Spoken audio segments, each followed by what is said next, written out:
If you had one shot or one opportunity to seize everything you ever wanted in one moment, would you capture it or just let it slip? Yo.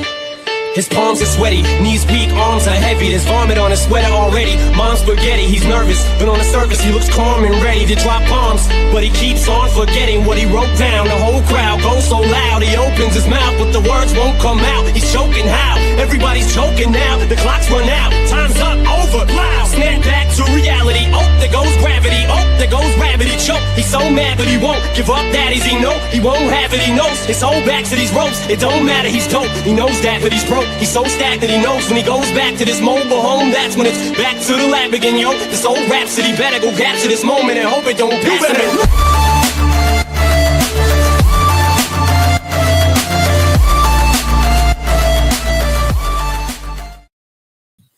Pues muy buenas noches, ¿qué tal? Bienvenidos a todos a este programa especial. Estamos de domingo, sabéis que el domingo no suele ser nuestro día más habitual para hacer programas, pero la ocasión lo merece porque mi hermano desde el norte de España, @Adri Fraguas, nos ha traído a un absoluto crack hoy. Adri, buenas noches, amigo, bienvenido. ¿Qué tal? Buenas noches. Nada, estoy súper encantado de tener aquí a Nic, que fue súper simpático por Instagram y es una gozada. Como está diciendo Adri, hoy tenemos en Raritos del fútbol, en el apartado de Raritos del college, a Nic Sanker. Nic, welcome to our podcast, to our talk show. It's a pleasure to have you here. How are you, man? Doing well. Appreciate you having me. I'm excited. This is awesome. That hype video got me going. I was ready to go again. Yeah, just go.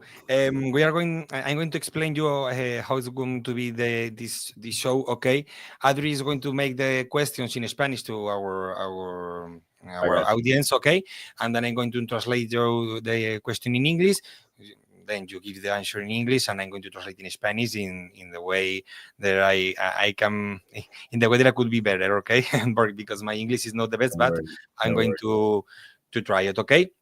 Awesome. So, we are going to start. Adri, ya sabes, tú lanzas las preguntas en español, ¿vale? Yo te las lanzo a Nick en inglés y como hemos hecho otra vez, ¿vale?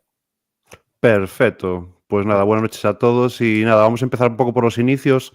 ¿De dónde eres, Nic? ¿Dónde creciste y cuándo empezaste a jugar a fútbol?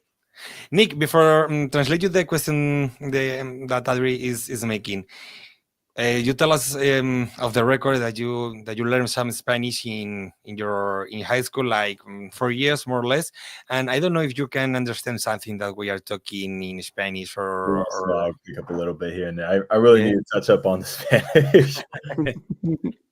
Okay, and the first question that Adri is making that we are going to start from the beginning. No, where are you from? Where did you grow up? When you started playing football? And for our people, tell us a little bit about you. Yeah, of course. Well, I won't try to overload you because I know you gotta translate. But yeah, I'm excited to be here. Appreciate it. I'm Nic Sanker, like you guys mentioned. But I grew up in Charlottesville, Virginia. It's on the east coast of the U.S. For those who don't know the U.S. really well. And I've been playing football for as long as I can remember. I mean, I really was started at home. My dad played college football up in New York. Oh, wow.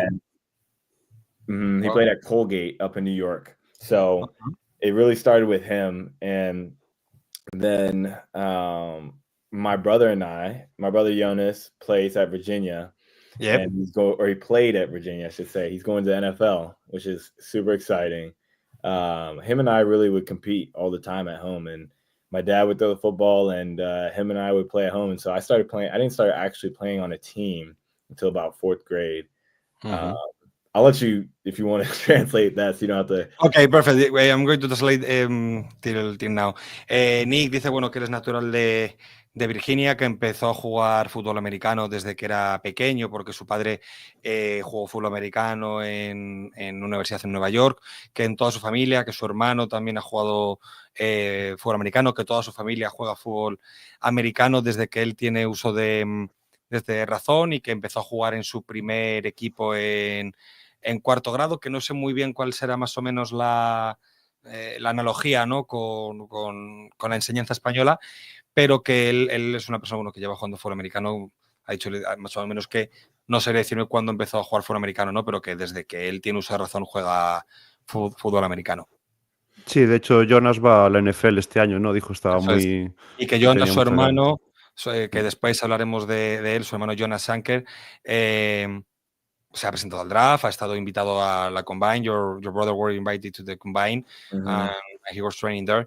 Y que bueno, y que para él es algo también súper emocionante y bueno, y me ha dicho que si quiere que fuese traduciendo hasta ahí, que va a ser mejor, para cuando dé una respuesta tan larga, mucho mejor. You can continue, Nick. Sweet. So yeah, no, I actually started with playing flag football. So I didn't actually play tackle football until 7th There's grade. Nick, sorry, a question. There's here in Spain, it's something like a law, okay, that you until I don't know, I don't remember it, 14 years more or less, you have to play flag and you can play tackle before 13. I remember, okay, and I don't. Really? And I don't know if in the USA is something like that or there's any law. No, there's nothing like that. There's some kids that play as little as like 5, 6 years old, tackle football, which is crazy because they don't know how to control their bodies. But yeah, I mean, my dad didn't play till he was a freshman in high school, till 9th grade, and I didn't play till 7th grade. So that's the first time I actually played tackle football was when I got there. That was a lot of fun. Growing up, I played also basketball. Football and basketball were my two main sports all the way through. So I really enjoyed that. My family was really big on not doing too much sports, and making sure that you prioritize time with your family, not overextend yourself. So for a while, it was only one sport per year. So I went back and forth with basketball and football when I was little. And then in middle school, 7th, 8th grade, I was able to play both. And then I just played both the rest of the way through. Dice que bueno, que él empezó jugando flag, ya sabéis, ¿no? Que es esta modalidad del fútbol americano sin contacto. Justo he aprovechado y le he preguntado porque quiero recordar de memoria que aquí en España hay una ley o no puedes jugar tackle, ¿no? Que es como se considera el fútbol americano tradicional hasta cierta edad, hasta los 14, y le he preguntado si en Estados Unidos existe, ¿no? Alguna ley similar y que no, que allí puedes jugar a fútbol, a tackle desde que tienes 5 o 6 años, ves a los niños ya jugando y tacleando como cualquier otro, y que bueno, y que él empezó jugando flag, que luego empezó cuando estuvo en middle school, ¿no? Cuando estuvo, pues, algo así como lo que sería por aquí, Adri, nuestra final de primaria, ¿no? Principio de la Sí, ESO, ¿no? como Nuestro, de la más o ESO, menos. sí, más o menos, como Más si o fuera la menos, ESO, más o menos aquí, eso sí. es. Y que estuvo jugando tanto a fútbol americano como a baloncesto, que eran sus dos principales deportes, que le gustaba mucho y que, bueno, que su familia muchas veces le decía que era una locura poder combinarlo, ¿no? Y al final, pues tuvo que decantarse por el fútbol americano y que al final también su familia es una familia muy deportista, que al final su familia es una familia que tiene está muy vinculada, muy integrada con el deporte, ¿no? Sí, justo íbamos a ir a eso ahora, ¿no? Que él fue a The Covenant School, donde aparte de fútbol jugó en ataque, en defensa también y jugó a baloncesto, nada más destacando, jugaba bien, muy bien a baloncesto. ¿Cómo recuerdas tus años de high school? Yeah, Nick, you attended the Covenant School where you're, in addition to playing football and basketball, like you told us before, you also played in football in offense and in the defense. Yeah. How do you remember how was your brain in that moment? No, because you have to learn the defense scheme in football, the offense scheme in football, the defense and the offense scheme in basketball. I think to your brain is something crazy. Yeah, I mean, in high school, it's pretty basic. They don't really they don't make it too complicated. So the schemes wise, it's nothing like the college level where you are much more complicated. It's much more chess. In high school, it's really just like keep it basic and let your playmakers make plays, get the ball in their hands, let them make a man miss kind of thing, or let them just attack the ball and make the tackle. It's much more talent. There's such a big range in talent levels in high school that's really what separates people. But when you get to college, everybody's good. Yeah. And so there's much more chess in terms of like using scheme to beat teams, and executing on making sure everybody's on the same page. Like you said, it's a lot more. You have to remember So Yeah. making sure the best teams in college always are the ones that are able to remember and execute and make Yes. sure that all 11 guys are on the same page. In high school, like if one guy's messing up, like you can make that extra guy miss. But in college, like there's going to be a lot of guys that will make that tackle. Yeah. So it's important that everybody, all 11 guys, do their job. So that's kind of like a big difference, I would say, between high school and college and the complicated levels. And that's why you don't really see as many guys playing both ways in colleges, because it gets a lot more complicated. Yeah.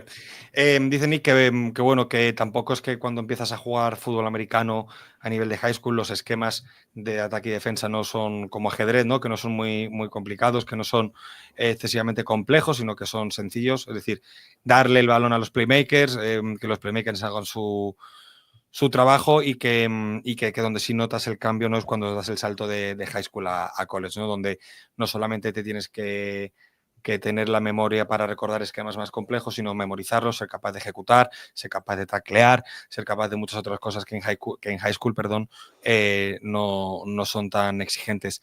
And Nick, how do you remember those years in high school playing both sports? It was awesome. I really enjoyed my time in high school. I think that it's so much fun to just like be able to just be on the field all the time and to experience different positions. I mean, in high school, my freshman year, I played quarterback.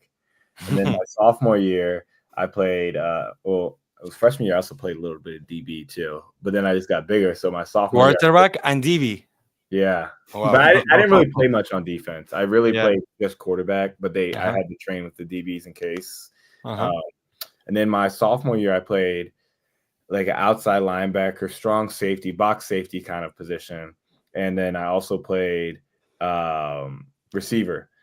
Wow. And then by my senior year, I was bigger and I started to play more like an edge rusher kind of thing as well as a receiver. I was recruited to play like an edge rusher and tight end. And so that was a lot of fun doing that on both sides of the ball and kind of having the opportunity. I went to camps and I tried out for both and was recruited for both, but people, I guess, saw more potential in the outside linebacker role. So that's what I went with.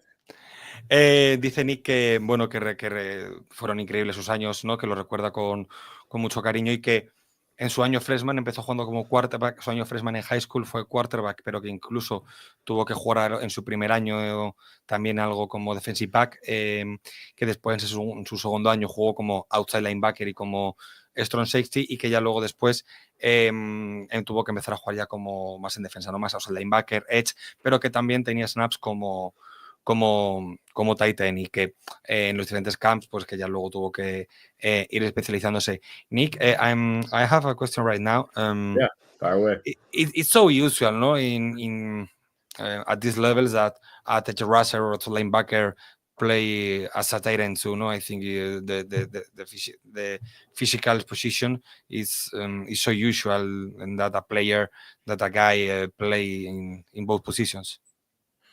I think. Are you asking in high school, is that normal? Yeah, in high school.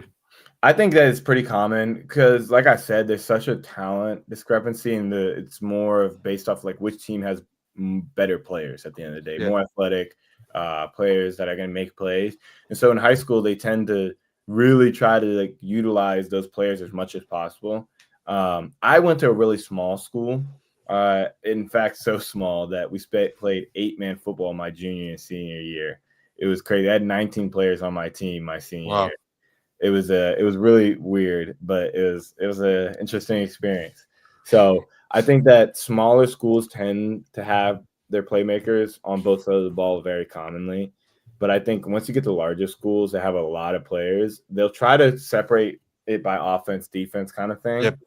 But like the best players, they're going to try to get them on the field as much as possible and use them as much as possible because they want to win the game. They want to have their best players on the field as much as they can.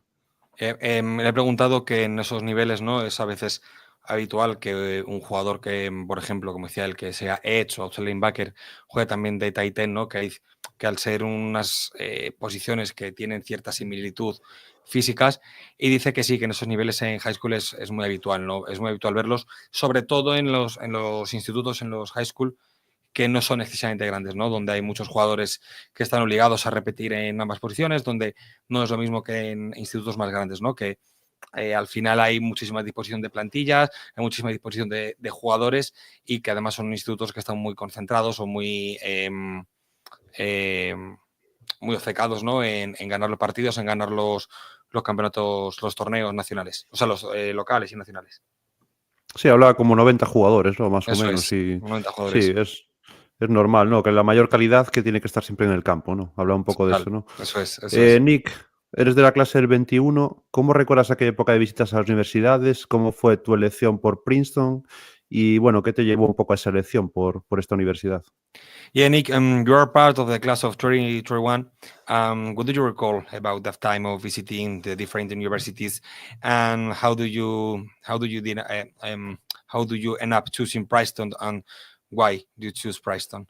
Yeah, so actually, funny enough, I was class of 2020, so I was a senior when COVID hit. Ah, you are the 2020 class. Yeah, so I because graduated. COVID or something, no? Yeah, so I in 2020 I graduated, and then that fall we actually, because of COVID, weren't even on campus at Princeton. We Yeah. were fully remote at home, and so we didn't even have a season, which was crazy. We were one of the few conferences that didn't even have a football season. So I actually got an extra season of eligibility at the end added. Yeah. And so when I became a senior, I unenrolled for the spring so I could come just back for the fall and play that fall semester another football season, because I wanted to play my full 4 seasons at Princeton.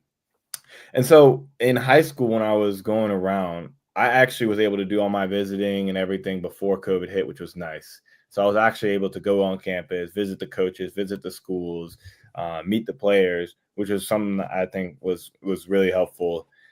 Because once I went to Princeton, it felt like home. I think one of the biggest selling points was they had a not just top tier academic program. I mean, Princeton's the best school in the world. That was definitely appealing. I've always taken my academics seriously, and my family was really rooted in making sure that you get a great education, being well-rounded. My dad was a headmaster at our school growing up, so he was very pro-education and making sure you take care of that. But I think they were also coming off of, when they were recruiting me, a great football season. I mean, in 2018, they went 10-0.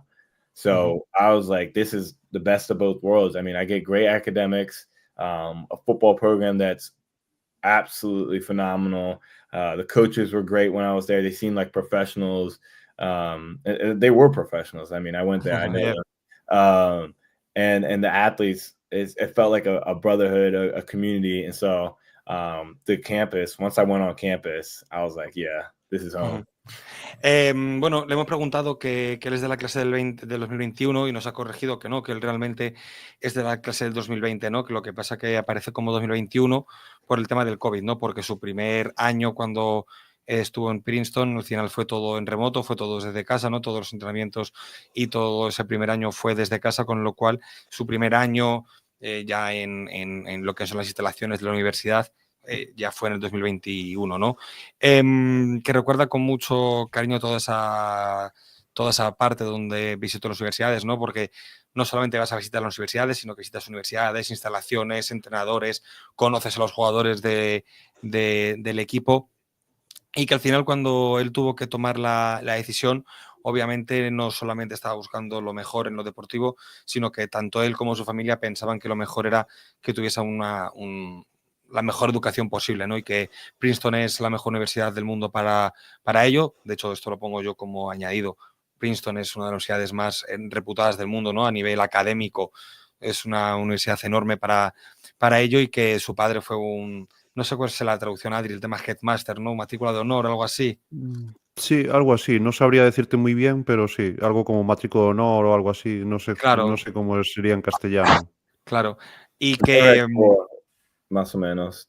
Sí. Headmaster is something. What is the translate or the if we compare headmaster, something is like a matricle of honor, no? Is the top note, the main note that you can achieve. Yeah, Yeah, it's like there were two campuses essentially. There was the upper campus, it was pre-K through 12th grade, and they kind of split it into like the lower with the younger kids and then the upper. And there was a principal or like a director for each of those campuses, and he was the one overarching both campuses together. Ok, vale, o sea que no es algo relacionado con las notas, ¿no, Adri? No, director, no, algo así, es como si Director, fuera algo eso así es, como como un director o director algo así. eso es. Sí, eso es. Y que De la escuela. es De la director de la escuela, escuela, eso es. escuela, Y que sí. bueno, y que al With final Spanish. y Habla que español mejor de lo que parece, desde seguro. luego, y tanto. Y que y nada, y que al final tanto él como su familia valoraban mucho el tema de que fuese una decisión muy centrada también en lo académico, en los estudios, pero que bueno, que aún así está muy contento en Princeton con los jugadores, con el staff, que tiene la suerte de estar con un gran cuerpo técnico, con un staff técnico. Sí, impresionante, Princeton. Antes de meternos en los 4 años de Princeton, tenemos como una duda, ¿no? Sobre el proceso de recruiting. Recientemente llegó el Neil a la NCAA. ¿Cómo valoras la llegada del Neil y si crees que ha cambiado en algo el college football, como por ejemplo en ese proceso de recruiting? Nick, about the recruiting process right now in the NCAA appears the Neil, no? We would like to know your opinion about Neil and if you think that the Neil is changing the rule of the game, that is going to change the NCAA like a sport, like an organization. Yeah, I totally think NIL is changing the game. I mean, it came about in 2021. Princeton, the Ivy Leagues actually don't really get into it that much.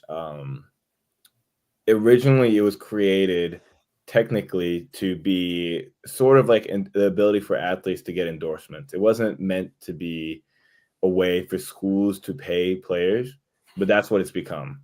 And so right now, the way that it's really kind of shaping up to be is schools are paying players to come to their school to play for them. And I mean, now it's like when you recruit, it's not necessarily who's the best fit and like what's the best program for a player in terms of like development or school. It's turned into a lot more like where can I make the most money, because there's just so much money being thrown at these players that it's completely changed the kind of old school amateur athlete style programs. And so yeah, I think it has changed everything, and I think it's going to be, I think the NCAA needs to put in more rules in order to kind of regulate it a little more.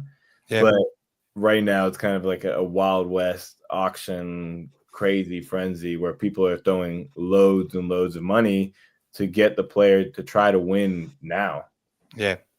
Dice que sí, que es algo que obviamente está cambiando las reglas del juego, ¿no?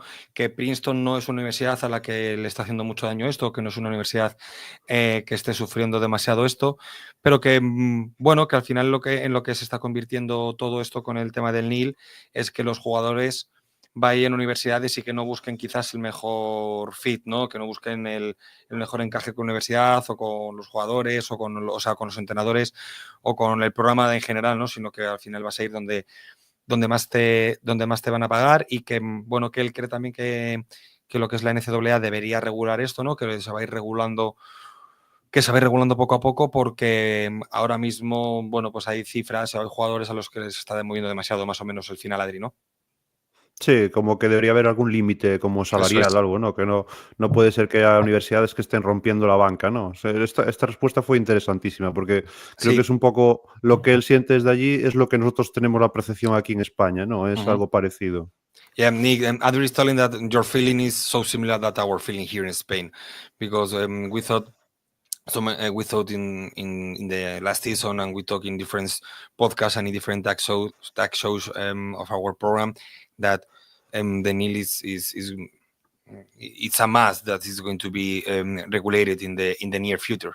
And that's actually something that I'm working on right now. Is I have a company that I'm building right now that essentially puts the math and numbers behind how much to pay players.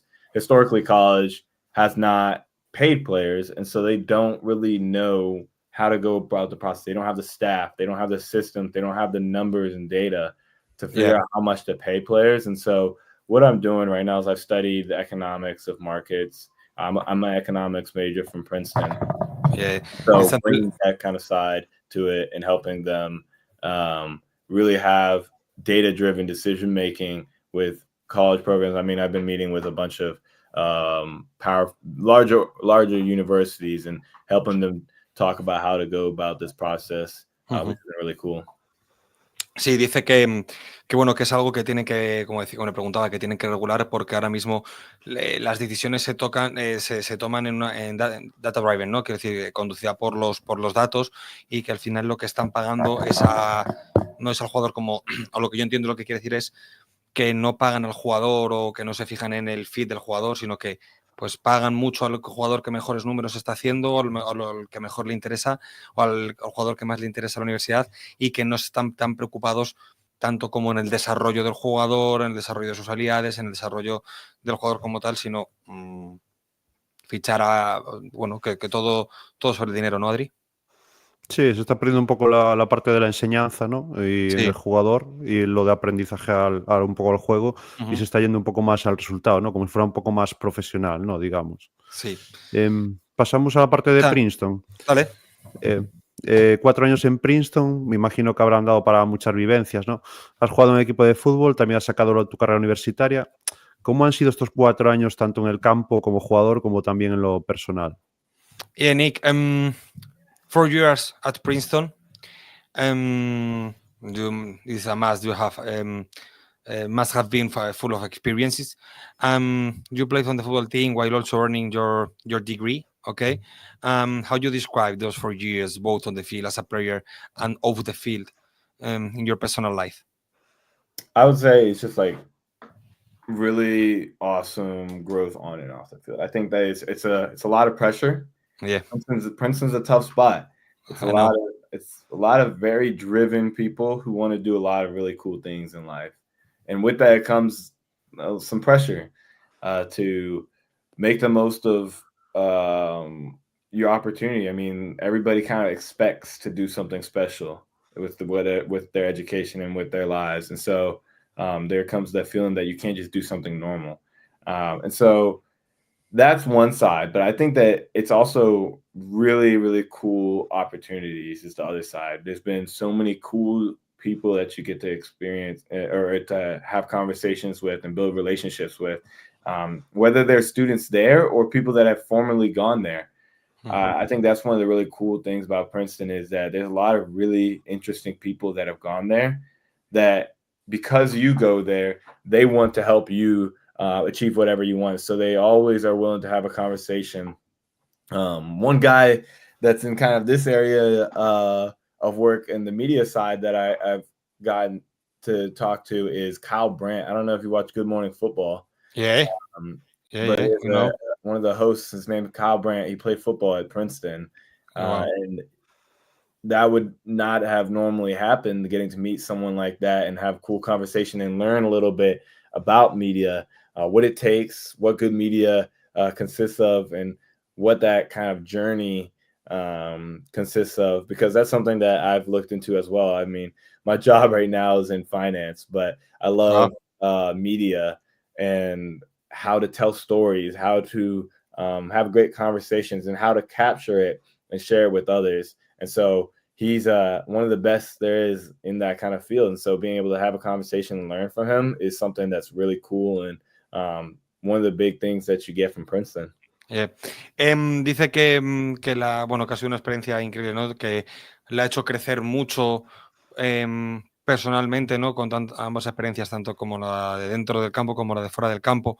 Que Princeton además es una universidad que exige, ¿no? un cierto compromiso académico y demás también, que él lo ha dicho al final de la respuesta, que él está centrado en económicas, pero que bueno, que a él le interesa también mucho todo el tema de como he dicho, bueno, de media, ¿no? De entrevistas y demás, porque Cole Brown, el presentador de Football Morning Show, ¿no? Que además es uno de los, yo creo, Adri, que es uno de los programas más vistos, ¿no? De la tele americana, en los posts de las jornadas y demás, ¿no? Yo creo que debe ser el programa de referencia, que está presentado por Cole Brown, que jugó a fútbol americano y estudió en Princeton, y que él, aparte a lo que se dedica ahora mismo, de lo que trabaja, que es en finanzas, que a él lo que le gusta o algo que le llama mucho es el tema de la comunicación, del social media, de los storytellings, las charlas, el poder capturarlas y compartirlas, literalmente ha dicho, ¿no? Sí, sí, la verdad es que una pasada. Sí, la verdad es que es súper interesante esto, ¿no? Yo ahora, aparte de fuera del campo, lo de después de media, vamos a preguntarle alguna cosa, ¿no? Pues Sanker Media y alguna cosa así después. Tengo curiosidad por la parte en el campo, ¿no? No has tenido mucha continuidad, no sé si tú has tenido así algún tipo de lesión, no ha podido a lo mejor brillar todo lo que le gustaría. Por cierto, tenemos también aquí una pregunta en el chat. Sí, de Después Álvaro, también la ahora pasamos. la leemos, sí.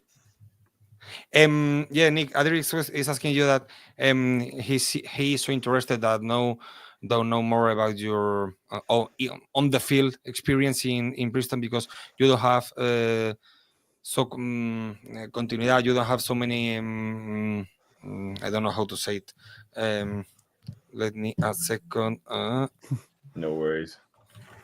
Continuity. You don't have so many continuity, and we don't know if you have some injury or if you happens or you happens something in the past that is the reason that you didn't have the continuity that you want. Yeah, I mean, it was an up and down journey for me. I think at the beginning, when I first got to college, I was just like I needed a lot to learn. When I first got there, I was a little small, needed to build that strength. I mean, at the college level, these are grown men. Yeah, They're not high school boys anymore. yeah. So, needed to put on. You're a kid in that moment. Yeah, you need to put on some muscle and bulk up a little. So I needed to do that at the start, and then also just like from a learning standpoint, like I said, there's a big difference in your head.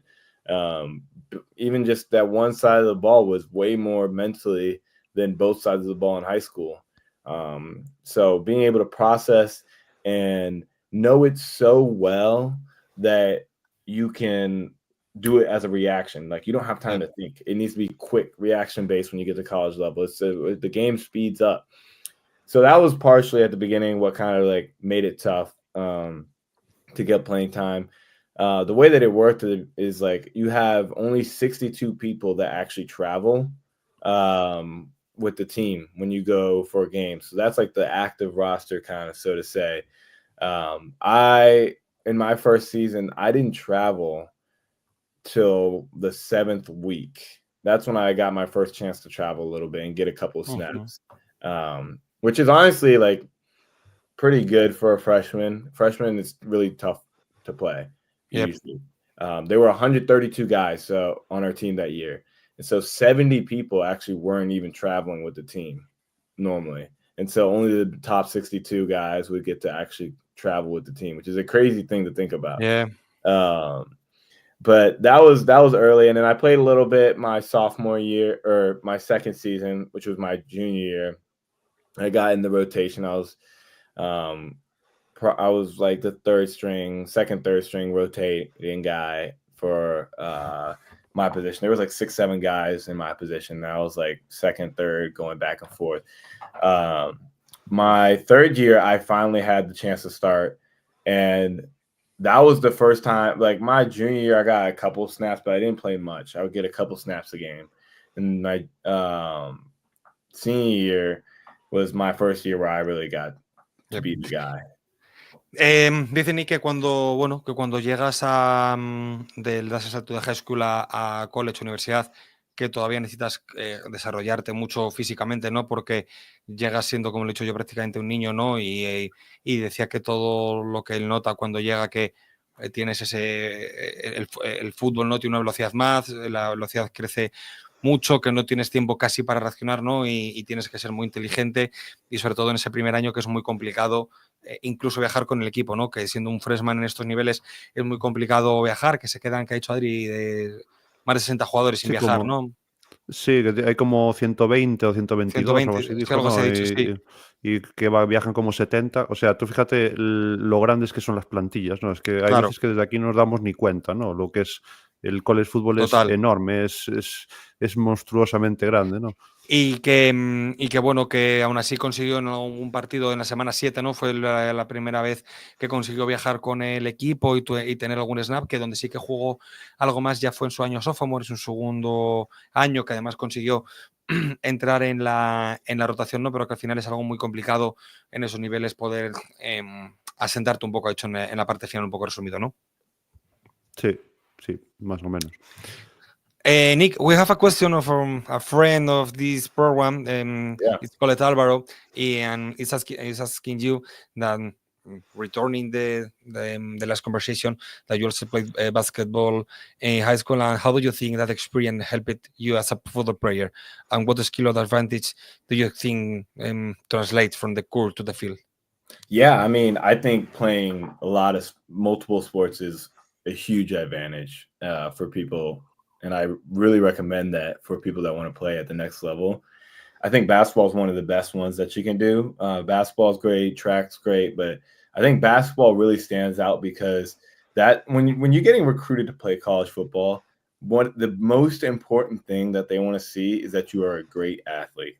They want to see that you're explosive, that you are athletic, you're strong, you can jump, you can run, all those things. And I mean, I was talking with Penn State's GM about that, and that was one of the biggest things is athleticism. I mean, we talked with, or I saw recently Penn State's tight end Tyler Warren, the best tight end in the draft.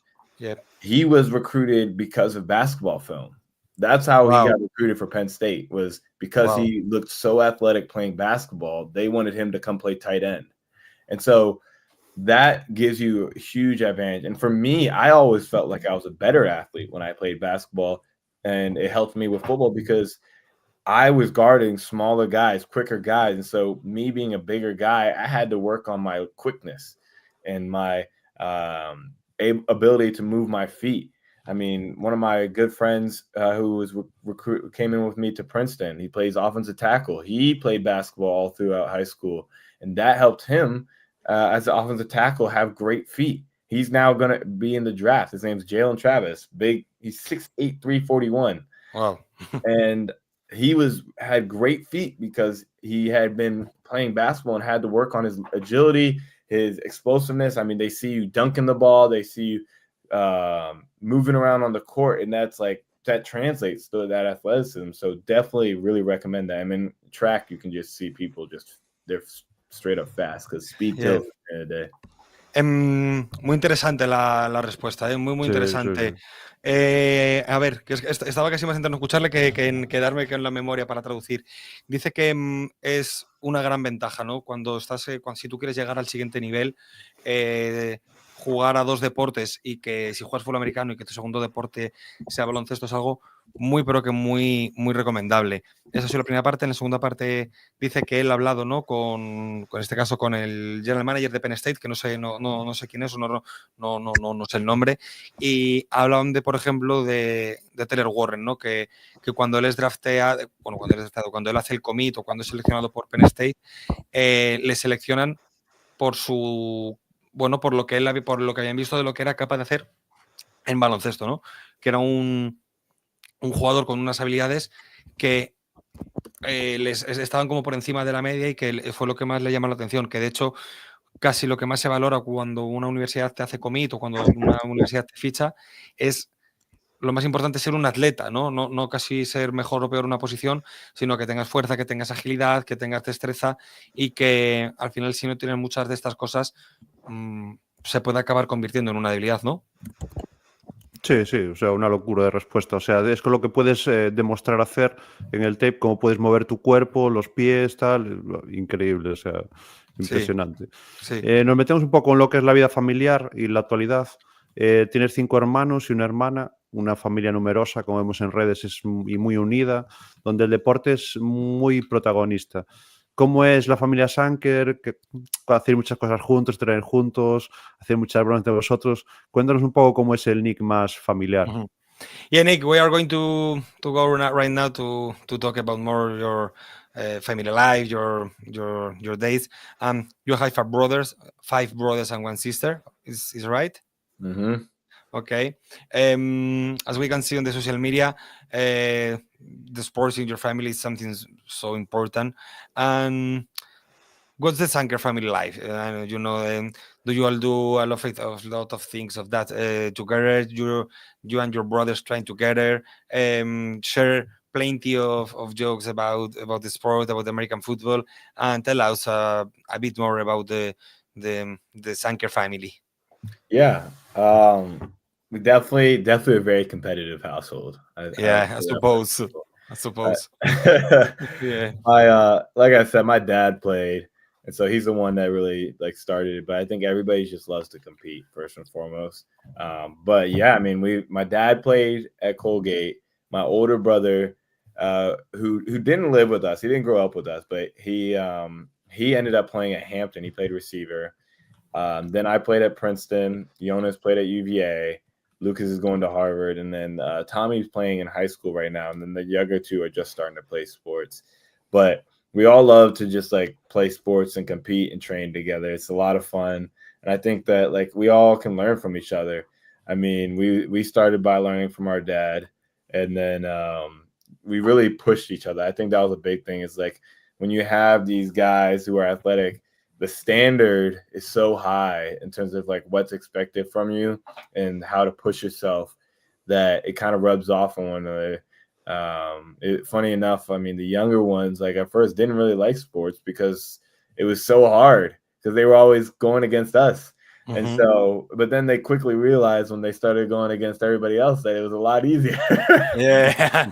So it's just like a lot of competition and pushing each other, and that makes everyone better. And at the end of the day, we all have each other's backs. But I think that competitive spirit and getting after it together really helps each other get a lot better. Yeah. Dice que bueno, que al final no solo su familia, ¿no? Que todo viene por su padre, que su padre jugó fútbol americano y que es una persona muy competitiva y que eso, pues que le ha trasladado un poco a toda la familia, ¿no? Que son muy competitivos, que han entrenado mucho juntos, que han aprendido mucho entrenando juntos desde que son pequeños, ¿no? Que obviamente han tenido muchos momentos de bromas, pero que, bueno, que al final la suerte, que también es casi una suerte para él, ¿no? El haber podido tener una familia con la que compartir el deporte y compartir todo esto, ¿no? Pues ha sido una gran experiencia para él en su carrera. ¿No, Adri? ¿O algo más me he dejado por ahí seguro? Sí, pero está muy bien. Tampoco hace falta. Es Se muy ha entendido muy resumido un bien. poco. Sí, pero está muy bien porque si no, así no lo hacemos un poco más ágil. Si no, Claro. tu hermano Jonas Sanker ha destacado como safety estos años en la Universidad de Virginia y se ha declarado el próximo draft de abril. ¿Sigues de cerca su preparación? ¿Cómo lo ves de cara a la cita de Green Bay? ¿Cómo se siente Jonas? ¿Cómo está viviendo estos meses de finales del proceso al siguiente nivel? Yeah, Nick, we are going to ask you about your brother, and we have a question here about your brother in the chat. But Adri first is asking you, your brother Jonas Sanker has stood out as a safety at the University of Virginia, and these past few years, and has declared for the upcoming draft, no, in April in Green Bay. We suppose that you are so close to here, following his preparation in this process. And how do you see him heading into the Green Bay event? How is Jonas feeling? How is he handling these final months before taking the next step? Yeah, I mean, it's been great. It's been really cool to kind of experience and have an inside track onto everything and be able to see behind the scenes what it takes to really get ready for the NFL. I'll walk you through what like the last couple months have been. So at the end of the season, they didn't end up making a bowl game this year, which kind of was a blessing in disguise in terms of preparation for the NFL. So he finished right at the beginning of December and was able to take some time to let his body recover. When you're at the end of the football season, your body's in shambles. Yeah, you need to really your body tell you to stop, please. Yeah.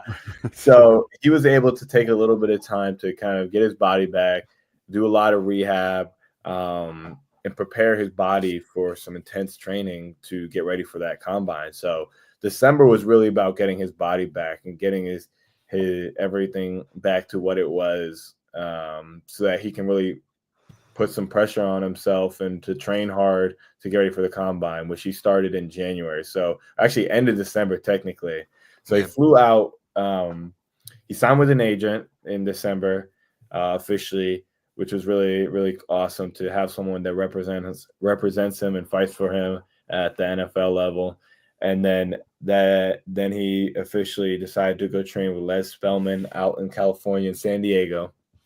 So he flew out in December to San Diego and trained there all January and February to get ready for that combine. I mean, it's like the big thing is training for that 40-yard dash is the biggest one. But I suppose training 6 days a week for like all day, I mean, 8 a.m. to 3 p.m., 6 days a week is pushing your body.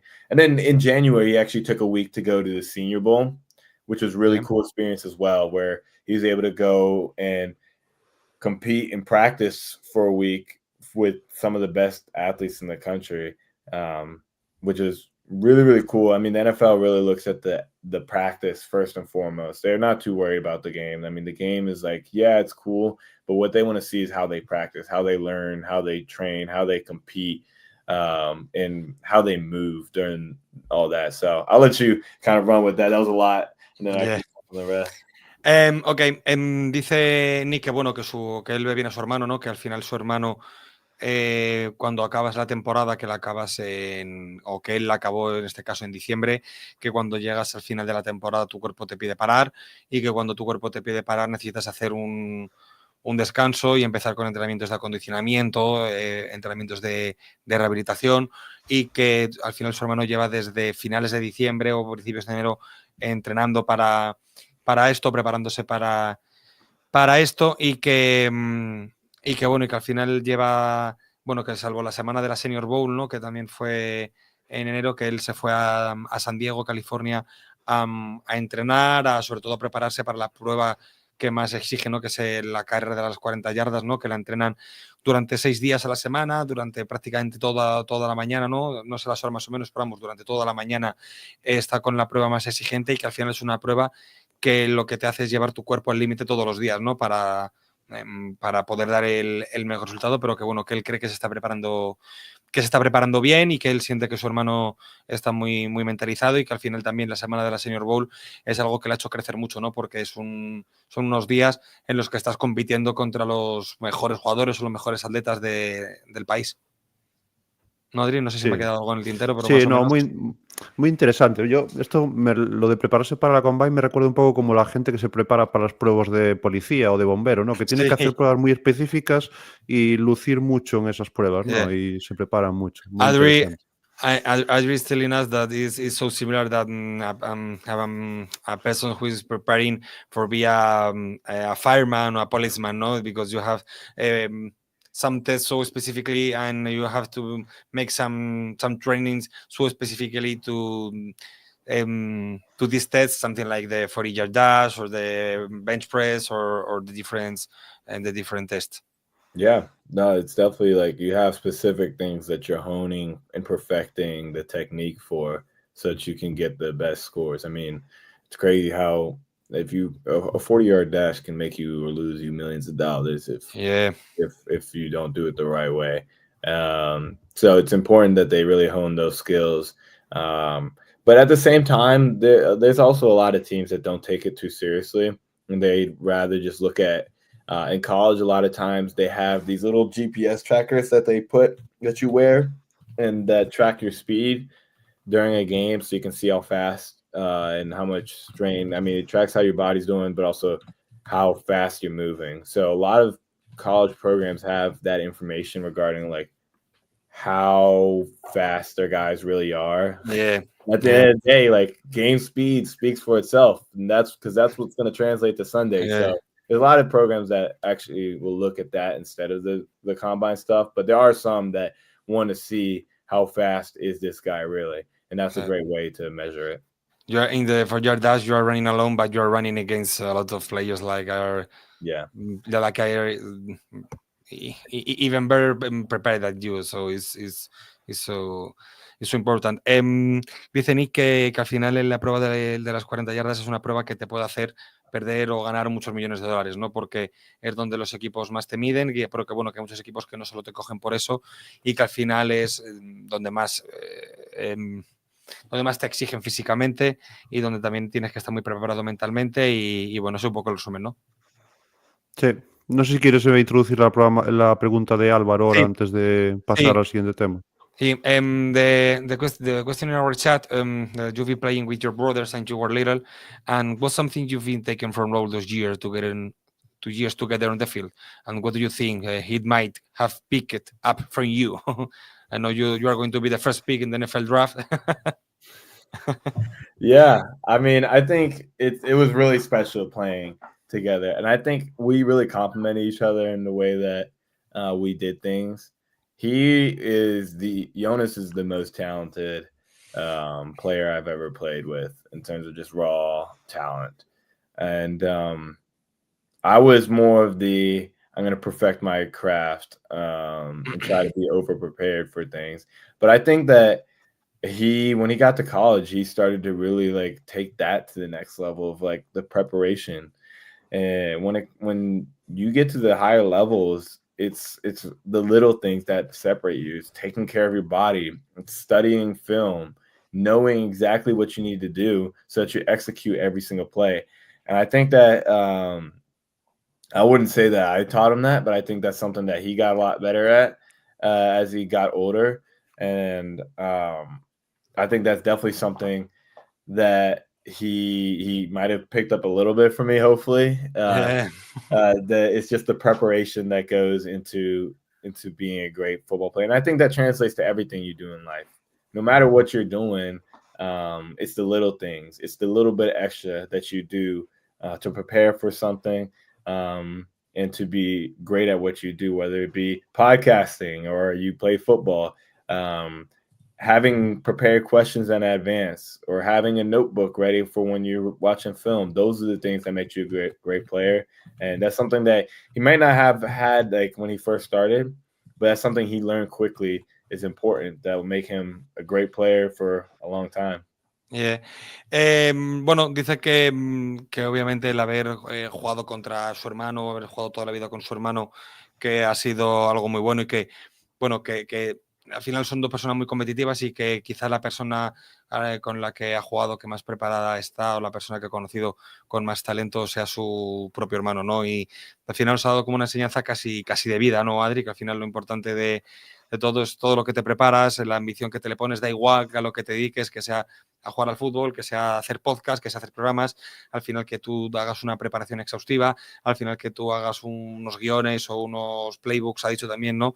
Es lo que te va a hacer. Las pequeñas cosas. Las pequeñas cosas es lo que hace que te diferencies del resto, ¿no? Sí, eso, bueno, muy top, sí, la verdad.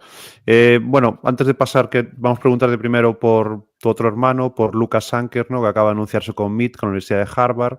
Y bueno, ha visto también que ha jugado en ataque, en defensa, bueno, que como que parece que va a jugar en college, va a jugar en defensa, ¿no? Y nada, ¿cómo es un poco el secreto, ¿no? De la familia Sanker, que ya vais a tener otro jugador también en college pronto. We are going to ask you about your other brother, Lukas Sanker, that recently announced his commitment to Harvard University. I'm going to tell you, Nic, right now with my girlfriend, we are seeing Switch, the show, and we are listening to the Harvard University all of these last days, and we see that your brother is have played both in defense and in defense, and but he'll be going to be focused on defense in college, no? And how you follow his development through high school, and can you tell us the secret of the Sanker family? I think one of the biggest things is that everything you do, you need to do it well. Like I said, it's the little things. It's being consistent and showing up day after day to push yourself and get better. I think that's one of the things. I mean, when he went to growing up, he was a little skinny, smaller, but when he got to his sophomore year, he really started to take his development seriously. He would go to the field with Jonas and learn from him. I think one of the best things is to surround yourself with other players that want to be great. When you have other people that want to get better, that inherently will help you go to more training sessions. It will help you to do a little bit more weight than you thought you could do because you're going to get competitive. I mean, when we're squatting, someone puts another 10 on, you're like, I don't know, but he did it. Now I have to do it. And then you do it. And you make those gains because you want to compete, you want to get better, and that's what happens when you surround yourself with great players. So I would say that's one thing. And then just be patient, trust the process.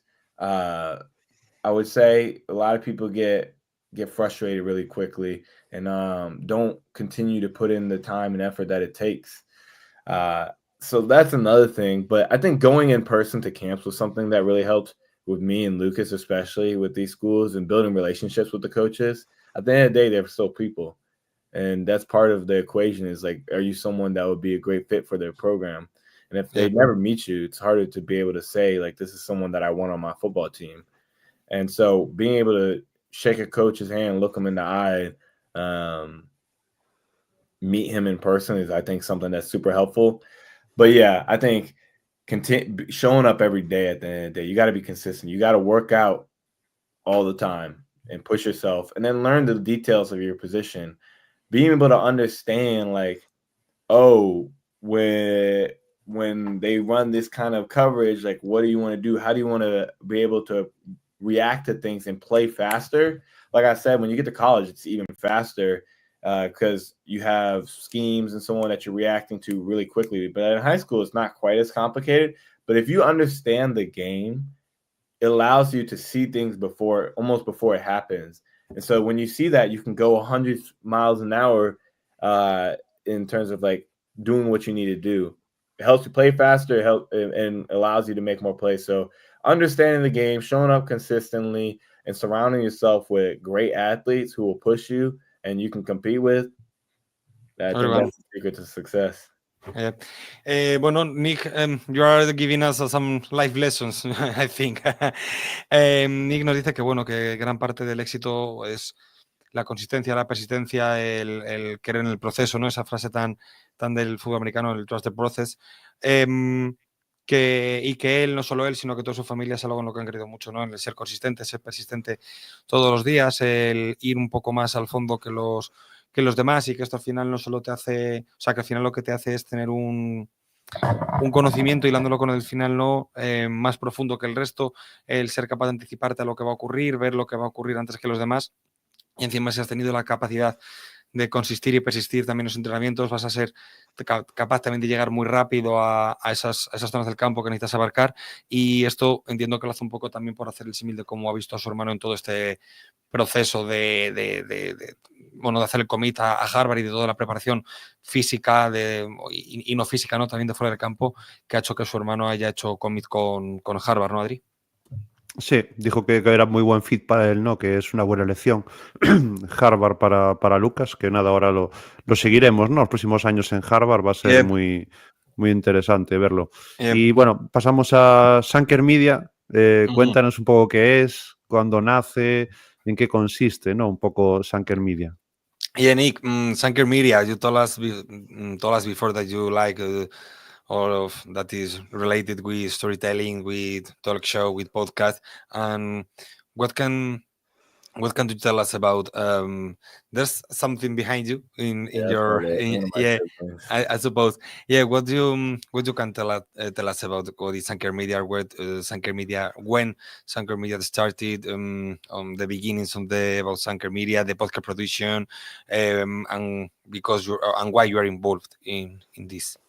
Yeah, I mean, it actually started initially when my sophomore year, and it started as a training company. So I worked with I had college athletes mentor and train high school and middle school student athletes, trying to help more people get access to training and mentorship that I thought was really important to helping people become great athletes and play college football. I think that, like I said, you want to surround yourself with great athletes. And I think that sometimes people that have already kind of competed and done what you want to do, because then you can learn from them the little things when it comes to your position, so on and so forth.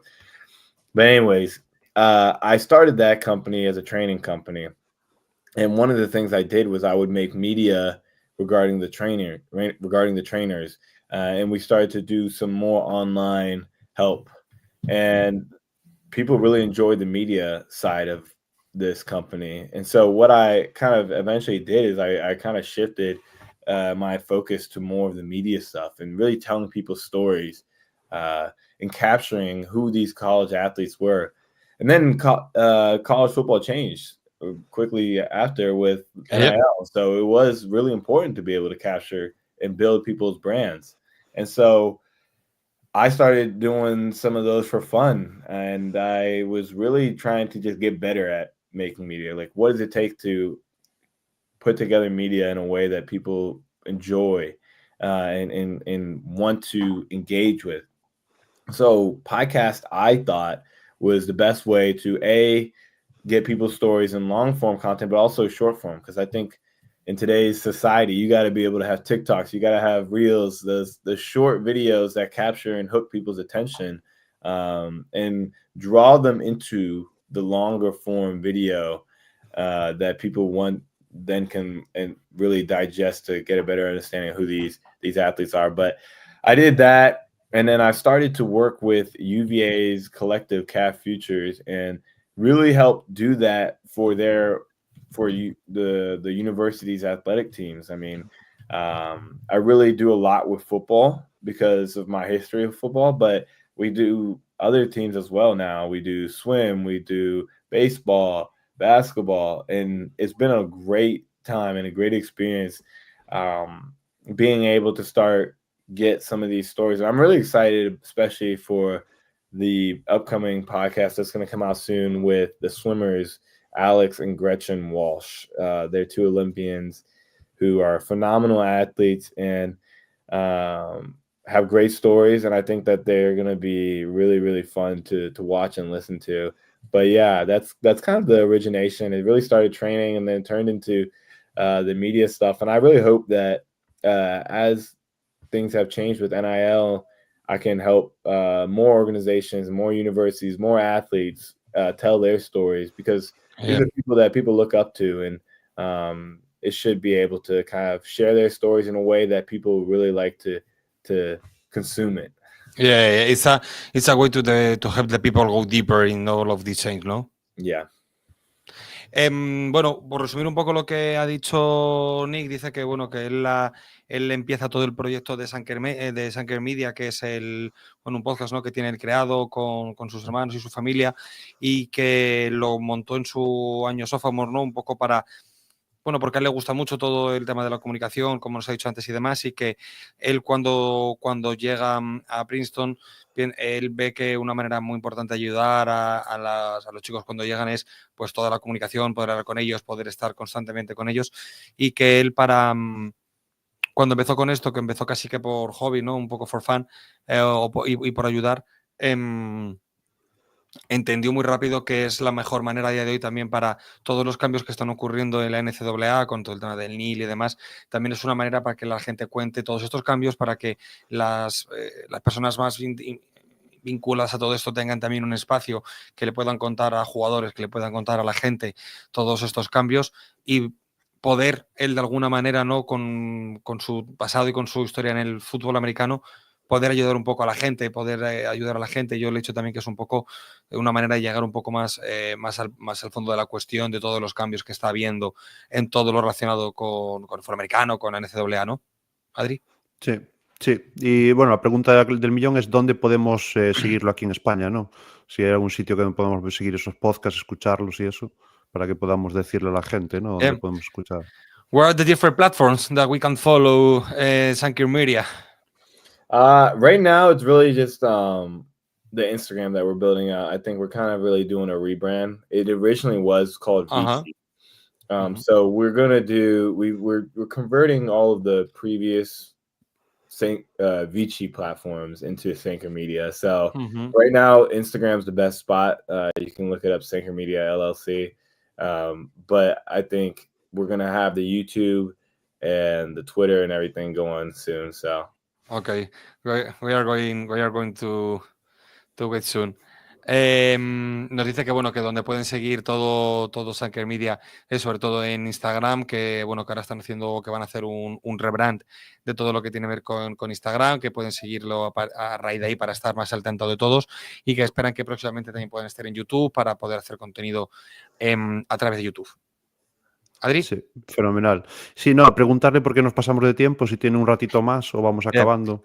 You have 5 minutes to ask you about your hobbies and the NFL and your idols. Go for it. Okay. Sí, porque está siendo una pasada, está siendo increíble. Entonces it's amazing. It's amazing. estamos intentando aquí un poquito más. Yeah. Nada, pasando un poco a tus aficiones, ¿cómo te gusta pasar el tiempo libre? ¿Sigues de fútbol, sigues de cerca la NFL, el college, sabes, un poco el deporte en general? Yeah, Nick, tell us about your hobbies, what you spend your free time. If you watch some football, do you watch the NFL? Do you follow the college? What's your team? What team do you support? Like in the NFL and in the NCAA? Yeah, I would say right now a lot of my time is just taken up with the two companies I told you about, Sanker Media, Yeah. and the other one is the data analytics for college football programs. It's called Tiger Metrics. So that's something that Yeah. doing a lot of Give me a second. I'm going to translate it. Dice que Laura que lo que más tiempo le ocupa son sus dos empresas, ¿no? Todo lo de Sanker Media y una empresa de temas de data para equipos de college, para universidades de college. Perfecto. Yeah, so that's where most of my time goes. I suppose. Working on those two things, which has been a lot of fun. I think that right now it's in the starting stages, which is the tougher part. I mean, really getting the fundamentals and systems and building out teams with people to help make this something that's sustainable. So that's been a lot of fun. But I think for my fun, free time, I really love sports. So I love to watch football. I love to watch basketball. My team is the Commanders, Washington, Wow. D.C. You're so happy, I suppose. I am ecstatic. It's been a great year. Yeah, you touch the Washington Commanders speaks the diamond with Jaden Daniels. It's amazing, this guy. Yeah, no, it's been awesome. I mean, it's been rough for a while. Yeah. I've been always a diehard Redskins and now Yeah. fan. And so that's been a lot of fun to have them be really good. And then I've always been a big UVA fan. So UVA football and basketball has been something we grew up here in Charlottesville. This is our hometown team. So it was really fun to see in 2019 when UVA basketball was able to get a championship, which was really awesome. And yeah, I mean, I love watching sports. Dice que bueno, que ahora lo que le está quitando mucho tiempo es todo lo que tiene que ver con la composición de sus dos empresas, de los equipos que están montando de las empresas, que es lo que más tiempo le está ocupando ahora, pero que bueno, que le encanta ver fútbol, que le encanta ver baloncesto, que le encanta ver deporte y que él es seguidor de los Washington Commanders y que está encantado con Jaden Daniels, como es lógico. Y que, bueno, que después de unos años un poco duros con el tema de los de Redskins y demás, que él ahora está muy contento. Pero bueno, que le encanta también el baloncesto, seguir el baloncesto, que ganó el campeonato nacional cuando jugó en el año 2019 y que bueno, que es un gran fan de los deportes en general. Sí, en cuanto a ídolos deportivos, ¿hay un jugador o jugadores que admires, que te gusten especialmente, tanto de este deporte como de otros deportes? About your sports idol, Nick, any players that you admire or particularly enjoy watching? It can be players that are currently playing or some legends. I would say right now, huge Jaden Daniels fan. Huge Jaden Daniels fan. Obviously. But I think growing up, one of my favorites, like I told you, was the Redskins. And we had a lot of really rough years, but there was one year that was awesome. And that was when RG3, his rookie season, took the league by storm. And so I really clung to that year and would watch videos from that year for years and years after that 2012 rookie year. That was one of my favorite memories from growing up watching football, was watching them. And then, like I said, the 2019 UVA team was really special. I mean, we know the former UVA basketball coach's family really, really well. They're good friends of ours, which was fun to see them just do so well. But yeah, I would say RG3 was my guy. I was a huge RG3 fan. And now we got Jaden Daniels. But I also like to watch basketball. So I was a big John Wall fan for the Wizards. Oh wow, Wall. John Wall. Wow. Yeah, John so Wall. that was I loved I'm DC. I was born in DC, so I'm Yeah. DC everything. Yeah. But and then a fun fact is my mom is actually from Germany. So Oh wow. growing up, we would go to Germany every other summer for like the whole summer. So What city of Germany? it's like northeast. It's near Cottbus. It's about an hour south of Berlin, and it's like Spreewald, Spreewald, is kind of where my mom's from, and Okay. so we would go there, and that's where we got introduced really to watching soccer. When my brother and Jonas and I went there for a summer in I think it was 2012. And we were there with our grandparents, and all of our family out there doesn't speak English, so we would have to. Wow. We actually learned German and had to speak that with them. But we watched the Euro Cup. It's a rough language, the German, yeah. It is. But we learned it naturally just by being there all the time. And we would have to watch movies in German, and we had to learn in order to communicate. So, but that was fun because we watched the Euro Cup with our Opa. Watching when it was the year we lost to Italy in the semis, but the next World Cup where we won it all, thanks Brazil 7-1. It could be possible. It could be possible. Obviously, could be possible. Nada, dice, a ver, ¿por dónde hemos empezado? Que obviamente es un fan ahora suyo, o sea, un ídolo ahora suyo, obviamente es Jaden Daniels, pero que bueno, que cuando él estaba creciendo, el jugador que más le gustó fue Robert Griffin III, ¿no? Con su temporada rookie cuando fue drafteado por los Redskins, pero bueno, que también que le ha gustado siempre mucho el baloncesto, que él es nacido en Washington, D.C., y que un jugador que en baloncesto le gustaba mucho era el base de los Wizards, que era John Wall. Y bueno, también nos ha contado sobre su experiencia un poco en Europa, ¿no? Con el soccer nuestro, que tiene familia por parte de madre, o que la madre directamente, ¿no? Es de Alemania. Sí. Y que del noreste de Alemania, y que muchos veranos ha tenido que ir allí con la familia, ha tenido que aprender alemán. Le he comentado que el alemán es un idioma, una lengua un poco más difícil de aprender, y nos ha retado a que Alemania puede ganar a España, ¿no? En el siguiente mundial, en la siguiente Eurocopa. Sí, podría ser, ¿no? Sí. Cualquier cosa, pero bueno, sí, es una pasada, la verdad. Sí. Y bueno, un poco, mirando un poco al futuro, ¿no? ¿Te gustaría seguir ligado al fútbol? ¿Estás ya más metido ya en lo que son medios de comunicación, podcast, aparte de tu empresa?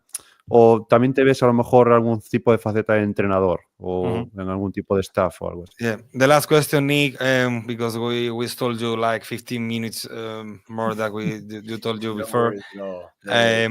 Looking ahead in your future, would you like to stay connected to football, or maybe through the media and podcasts, or are you curious about trying to hand out coaching or working in some capacity on a team staff?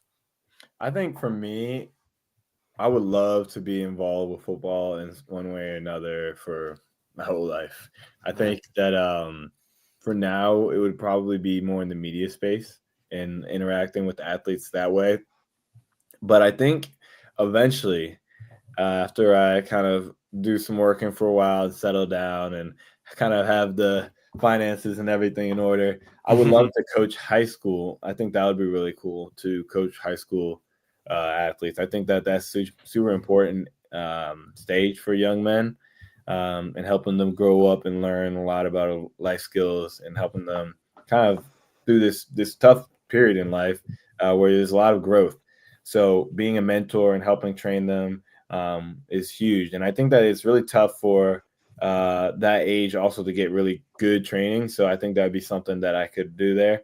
The other part is I know how much time it takes to coach at college. Yeah, it takes a lot. It's something that you need to think more deeper. Yeah, I mean, it's a full-time. It's your whole life. Yeah, it's a full-time job. It's a full-time job. It's a full-time job and a half. Like you're there round the clock if you're coaching in college. High school, you can still do other things in your life. It can be more on the side. Like if you're coaching college, that's all you're doing. And I think that me, ideally, one day I'll coach my kids. So that's kind of my goal right there. Dice Nick que obviamente él quiere seguir vinculado toda su vida al fútbol porque es lo que le gusta. Dice que actualmente y que porque ya lo que está haciendo y quizás hasta que su vida y sus finanzas y su economía se estabilice un poco, seguir ligado de momento de manera con el tema de los podcasts y la comunicación, pero que obviamente que a él lo que le encantaría probar el tema de entrenar también y que sobre todo entrenar a nivel de high school, ¿no? Para, perdón, para entrenar a los chicos desde jóvenes para ayudarles a desarrollarse, para ayudarles a enseñarle el deporte que él tanto ama, pero que eso tiene que ser un paso que, bueno, que tiene que ser un poquito más adelante y cuando se lo piense con más calma, ¿no? Porque es un trabajo full time, es un trabajo que te requiere estar toda tu vida dedicado a ello y todo el tiempo que tienes a ello y que es algo que quiere hacer en un futuro, pero que todavía en un futuro cercano aún no se lo plantea del todo, ¿no? No sé si me he dejado algo. Sí, no. Bueno, última pregunta, ya no te robamos Okay, más the last tiempo question. porque For sure, de the las last question. cuestiones que... Sí, bueno, viendo un poco cómo está el panorama del fútbol universitario actual, ¿no? Transfer portal, regeneración de universidades en diferentes conferencias, quizás encaminado a hacer menos conferencias todavía, un aspecto más comercial, ¿no? Hablamos un poco de las Power Four, ¿no? Que parece que hay alguna conferencia que puede desaparecer. ¿Cómo valora los cambios que ha habido recientemente? ¿Hacia dónde crees que se dirige la NCAA o dónde te gustaría que se dirigiera, ¿no? Que si estás un poco de acuerdo, ¿no? Con todos estos cambios. Yeah, Nick, yeah, the last, for sure, yeah, the last question. How do you see the current state of the college football with the transfer portal, the conference, no? Right now, the Big Four the Big Five go in the last to the Big Four, and the conference realignment, and perhaps a shift toward fewer conference and a more commercial focus, no? Like here in Spain, we say so many times that it's going to be headed like to great conference, no, the second, the Big Ten. And what do you think about of all recent changes? And where do you think the NCAA is headed, and where would you like to see it go? I think what's going to happen is like you said, it's going to be more consolidated conferences with the best teams, and I think that I think football and basketball might separate from the rest of college sports. I think that there's too much money on the table there for them not to, and what's going to happen is that potentially there will be the way that right now it works is that college football and college basketball essentially support financially all the other sports at most college programs. And so football and basketball make a ton of money and it kind of covers the costs for all the other sports. But what's going to happen is that they're going to separate football and basketball so that money that went to cover all the other sports is going to go to the players. So players will be able to make a lot of money, but it's going to make it tough for schools to support keeping other programs. I think it's going to sadly lead to a lot of other sports dying at schools and getting shut down. That, or they're going to just cut like the funding and there's going to be less scholarships. So Ivy League doesn't do scholarships for sports. And I think that there's going to be similar kind of structure for other sports that aren't football and basketball, where it's treated where it's like no scholarships. You're almost like a normal student there who plays a sport in order to be able to keep those programs alive. I do think that eventually there's going to be some kind of salary cap constraint, and I think that they're going to have a little more rules and regulations. I think they're going to have contracts eventually too with college football players where they're going to have multiple year commitments, so it's not like rotation every single year. And I think that eventually there's going to have to be some kind of collective bargaining agreement like the NFL where they have almost like a players union to fight for all the players. I think it's a couple years down the line, but I do think that's kind of the direction that college football is headed. Wow, qué respuesta más interesante. Dice que sí, que él está un poco de acuerdo como lo vemos nosotros, ¿no? Que está todo destinado a que haya dos grandes conferencias, pero que él cree que habría que separar el fútbol americano y el baloncesto del resto de deportes a nivel universitario, ¿no? Porque son los deportes que ponen el dinero encima de la mesa, ¿no? Y que esto también cree que en un futuro puede que haya incluso algún deporte que esté muriendo, ¿no? Ha dicho también. Y que bueno, sí, que al porque final no tiene sentido que, yo qué sé, un chico de Oregón vaya a Wisconsin a correr una carrera de atletismo. Os quiero decir, claro. el tema de reanimación no tiene sentido en otros deportes Claro. que no sean el fútbol y el baloncesto. Sí, Claro, es muy Adri, interesante lo que dijo. I was telling that it no make sense that a guy in Oregon that is they have to travel to Wisconsin to make an athletic run and go to back and go to home, and this is a lot of spend of time and money to the family, to the universities in sports that are are minority. Yeah, I mean that's the thing. Like the sports that aren't making a ton of money, they're not going to Yeah. pay for that kind of stuff Yeah. like, in the future as much. They're gonna have to take a lot. I mean, I think there will be opportunities for schools to have some of those programs, and it's gonna have to be donor funded Yeah. to keep them alive. And it's more of the tradition and spirit of the sport keeping it alive. People love sports and they want to keep sports alive, and I think that will, but I don't think they'll be able to pay those athletes in those sports that don't generate money. And they're gonna have to figure out ways to minimize the cost. And there will be programs that will completely cut off those sports because, like you said, it is a lot of money to pay. Let's just say for some kind of like I don't know, wrestling or a lot of women's sports that haven't had a ton of attention media wise to generate a lot of profit. Swimming, for instance, like not a ton of money coming in from swimming, and so it's gonna be tough to keep those sports alive when there's not really any money coming in. Dice que bueno, que por desgracia es lo que va a ocurrir, ¿no? Que hay muchos deportes que van a sufrir mucho este impacto económico, porque deportes como la natación, ¿no? Deportes van a sufrir mucho en estos programas de estos tipos de deportes y que es una pena, pero que bueno, que habrá otro tipo de oportunidades para ellos, ¿no? Adri. Sí, tal cual, o sea, muy interesante, ¿no? Su forma de ver, que es parecida a la que lo vemos nosotros y tal. Pero bueno. Bueno, yo creo que nos queda... Nic Lopez is our graphic designer, and he's telling you that Grande Nic is the artist of this. Nice. I appreciate the artist. Adri.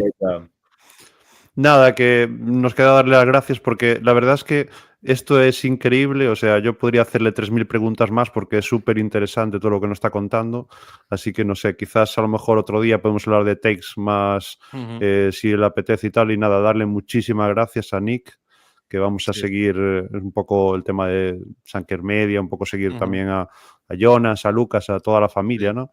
Y darle muchísimas gracias. Nic, many thanks, man. For us, it's amazing. For us, it's something. If we could, we have 3,000 questions for you about the difference in the technical questions, the sports question. We could we can talk with you for hours, but we are going to give you the all of agreement. Man, it's amazing for us. We are going to wait that. You can come back in another day to make it happen. I'd be glad to come back and talk at some point. To can ask you about more things. And Nic, many thanks, man. We are so proud to can speak with you and to can have you here. Yeah, man, I appreciate you having me. This was a great time. I'm glad that the people out in Spain are getting into football. I mean, we'll see. Maybe the NFL will eventually build out a couple of teams there one day. That'd be really cool to bring this sport to Europe. I love this sport. It's been a big part of my life, and I'm glad that you guys are loving it too. Okay, Nic, thank you very much, man. Have a great day, and thank you very much. Yeah, thank you. A todos los que nos estáis escuchando en formato podcast y a todos los que habéis estado por aquí en directo, de verdad, muchas gracias. Os hemos oído poder mucho de chat, aunque está por aquí Rubén Simón dando las buenas noches y demás, porque vamos un poco al turrón directos. Mañana volvemos con la rutina semanal. Seguimos en todas las redes como Raritos del Fútbol, a mí como Aitor Manzano _ Adri Fraguas y a @Nic_Sanker también en sus redes y a Sanker Media. Nic, bye bye, man. Have a good one. A todos, felices. Thank you. Chao.